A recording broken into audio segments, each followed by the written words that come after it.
Everybody, so I mentioned in this morning's daily vlog that I would share some thoughts on today and the significance of today. It is the 11th of September, it's 2020, and I recognize that you guys are younger than the anniversary of this date. It's the 19th year that people have, the 18th year that people have considered this.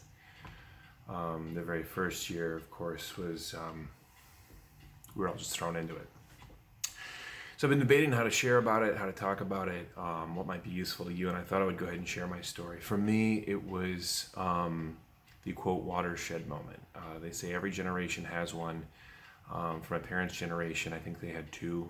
They watched a man walk on the moon, and the president was shot with John F. Kennedy. For my generation, which I feel like for this particular event is actually two generations. It's Gen X and Gen Y. I'm in the latter, the millennials. For us, it was the first time we'd had something like this. For me personally, I was in an individual sports gym class. I was in high school. I was just junior.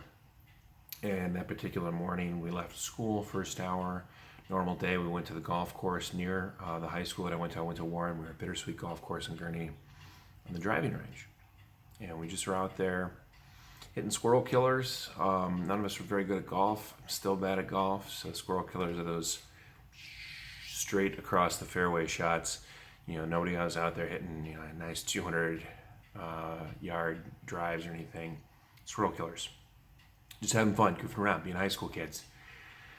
Then we got back on the bus, and I remember the varsity wrestling coach was my gym teacher. Coach Tiffany looked at us, and he says, "Guys, I'm not sure what's going on, but you're going to want to listen to the radio." And our bus drivers regularly played music on the bus, and I think it was technically still on the music station, but it was Peter Jennings, who at the time was host of ABC World News Tonight, who was on the radio. He was basically one of the three top newsmen in the country at the time. It was him, Tom Brokaw with NBC, and Dan Rather was at CBS, and those three guys were the top. Pete was on the radio. That's how we found out. We did not know what was going on. It was the end of second period. We got back to campus. Everybody on campus knew a little more than we did because there was TVs in the classrooms.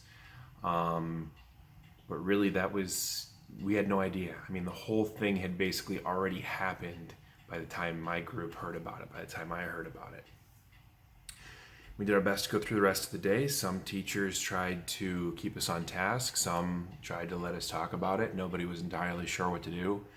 The phrase was thrown around a lot that the world stood still. And it did. Baseball stopped. Flights stopped. Travel, largely, stopped. And when we came through it, a lot of stuff looked different. I've been asked a lot since this event and since I've been in education for a while about how I feel when there's a school shooting or when there's a concert or a variety of other things. And I always respond the same. I have been to all of these events and I have stayed safe. And, we can't live in constant fear. But it is unfortunately part of the world that we live in. And so we just do our best to be safe and be protective of one another. And so that's my message. That's what I've got. That's my story about the day. Maybe not very exciting, but I figured that was the best way to kind of share what I knew and my thoughts on this date and its significance in our history as a country.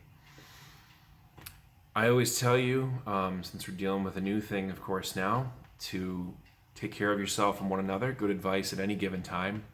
Stay safe, wash your hands, wear a mask, and from my household to yours, we love you. And the first part of my line, the take care of yourself and each other, comes from one of those top newsmen now, Lester Holt at NBC. And the second half of the line comes from Seth Meyers, who does Late Night on NBC. And I mean both of them. And I thank those two guys for giving me something to say at the end of these vlogs. Happy Friday. Enjoy your weekend. I'll have a new daily out to you on Monday. And if you want something a little more uplifting, there is a College Funky Friday that was put out about 10 minutes before I recorded this that shows you how to open and close a window and change a light bulb. See you Monday.